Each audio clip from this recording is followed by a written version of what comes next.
jamaah pecinta Al-Quran, pecinta Ramadan, pecinta Masjid Baitul Iman, calon-calon penghuni surganya Allah. Amin, amin, amin. Alhamdulillah, pada sore hari ini kita bisa hadir rapuh ngaji bersama dan berbuka bersama. Mudah-mudahan niat kita dari rumah ke sini senantiasa diridhoi oleh Allah Subhanahu wa taala. Amin. Allahumma amin. Tema sore hari pada hari ini yaitu adalah Nuzulul Quran. Karena hari ini kita sudah masuk ke 17 bulan Ramadan, di hari ke-16, maka nanti malam adalah malam ke-17 bulan Ramadan. Apa sebetulnya Nuzulul Quran dikaitkan dengan malam Lailatul Qadar? Yang dimaksud dengan Nuzulul Quran itu adalah turunnya wahyu pertama kali ya, ke Rasulullah Shallallahu Alaihi Wasallam waktu itu di Gua Hira. Ya. Para ulama sepakat malam itu adalah malam 17 Ramadan. Ayat yang turun pertama kali itu adalah surat Al-Alaq, Iqra bismi rabbikal ladzi khalaq, khalaqal insana min 'alaq, Iqra wa rabbukal akram alladzi 'allama bil qalam, 'allamal insana ma lam ya'lam. Nah, ayat ini adalah ayat yang pertama kali turun. Jadi proses turunnya Al-Quran yang pertama itu adalah Allah menurunkan dari Lauhul Mahfuz ke Baitul Izzah. Di Lauhul Mahfuz itu tidak ada yang tahu kecuali Allah Subhanahu wa taala. Ke Baitul Izzah itu namanya langit dunia, langit yang paling dekat dengan dunia, namanya Baitul Izzah. Nah, turunnya dari Lauhul Mahfuz ke Baitul Izzah ini yang pertama kali itu nyampe kepada Rasulullah itu tanggal 17 Ramadan. Sehingga 17 Ramadan itu diperingati sebagai hari Nuzulul Quran. Nah, dari Baitul Izzah ini Rasulullah menerima wahyu secara berturut-turut ya, selama 22 tahun ya, 2 bulan dan 22 hari, sebanyak 114 ayat dan mohon maaf 114 surat dan 6.666 ayat. Nah, ini turun berangsur-angsur. Beda dengan yang dimaksud dengan Lailatul Qadar. Kalau Lailatul Qadar itu dalam Al-Quran disebutkan Inna anzalnahu fi Lailatul Qadar. Ini Allah menurunkan Al-Quran dari Lauhul Mahfuz ke Baitul Izzah ini secara bersamaan. Makanya para ulama membedakan kata anzalna itu adalah menurunkan secara keseluruhan. Inna anzalnahu fi Lailatul Qadar. Dalam ayat lain dikatakan Inna anzalnahu fi lailatin mubarakatin inna kunna munzirin yufrahu kullu amrin hakim amran min indina. Itu dalam ayat yang lain. Sehingga kata anzalna itu diturunkan secara keseluruhan itu setiap tahun, setiap bulan Ramadan. Kalau turunnya itu didedepi ya, ada yang suruh dedepi ya, di malam-malam ganjil, di Asyurul Awakhir, ada yang mengatakan malam 27, tidak ada. Itu yang dimaksud satu sisi namanya Lailatul Qadar. Tapi yang kita peringati ini adalah di mana turunnya wahyu pertama kali ya, kepada Rasulullah SAW, yaitu tanggal 17 Ramadan, surat Al-Alaq ayat 1 sampai 5. Nah, ada sedikit penjelasan tentang Al-Quran Karim. Jadi Al-Quran yang kita baca ini adalah dikatakan sebagai kitab suci, apa? Kitab suci. Paling tidak yang dinamakan kitab suci itu ada 3 alasan. Kenapa Al-Quran dikatakan kitab suci? Yang pertama, Al-Quran kitab suci itu adalah asli, ya pakai soft ya, asli, ya, pakai sini, pakai asli, pakai soft ya. Asli adalah buatan Allah Subhanahu wa Ta'ala tanpa campur tangan manusia atau makhluk. Jadi Al-Quran itu kalam Allah, murni sumbernya dari Allah, redaksinya pun juga dari Allah, yang diturunkan oleh Allah melalui malaikat Jibril kepada Nabi Muhammad SAW. Sedangkan hadis beda Pak. Kalau hadis itu sumbernya sama-sama dari Allah, tapi redaksinya dari Kanjeng Nabi, bukan dari Allah. Makanya dikatakan kitab suci. Nah, sejarahnya bagaimana? Apa yang apa yang menandingi? Ada banyak dulu. Zaman setelah Rasulullah wafat itu ada seorang sahabat, seorang dari Yaman, namanya Musailamah. Ya. Julukannya Musailamah Al-Kadzdzab, ya. Suka pembohong. Jadi kalau suka ngapusin dari Al-Kadzdzab, kadzdzab itu pembohong.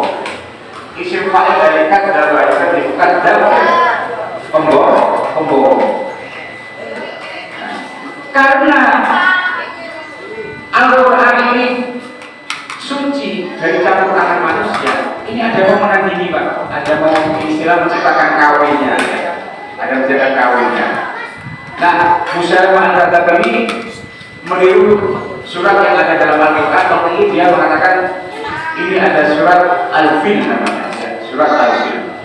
Apa isinya?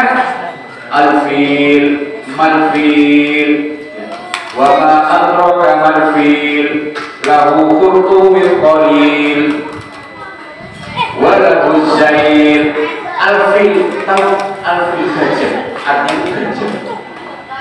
Mal-Fil, apa itu gajah? Wa ma adraka mal-fil, tahukah kamu apa itu gajah? Lahu khurtumin qalil, punya belalai panjang. Kemudian walau saya dia punya ekor di belakang. Nah, kalau memang ini wahyu, anak kecil pun tahu apa itu namanya Al-Fil gajah. Sama kita nyanyi Al-Fil, Mal-Fil, gajah binatang yang amat besar, matanya sipit, telinganya lebar. Kalau berjalan, itu ibarat mau menandingi kehebatan Al-Quran. Bahkan Allah menantang. Qul in kuntum fi raibin mimma nazzalna ala 'abdina fa'tu bi suratin min mithlihi wa da'u syuhada'akum in kuntum shadiqin. Qul in kuntum, katakanlah wahai Muhammad, in kuntum, jika kalian dalam keadaan fi raibin, ragu dengan Al-Quran, mimma nazzalna, dari apa yang diturunkan mimma nazzalna ala 'abdina, kepada hamba Muhammad, faktu, maka datanglah satu surat, bukan hanya satu surat, satu ayat pun kalau bisa menandingi Al-Quran Karim.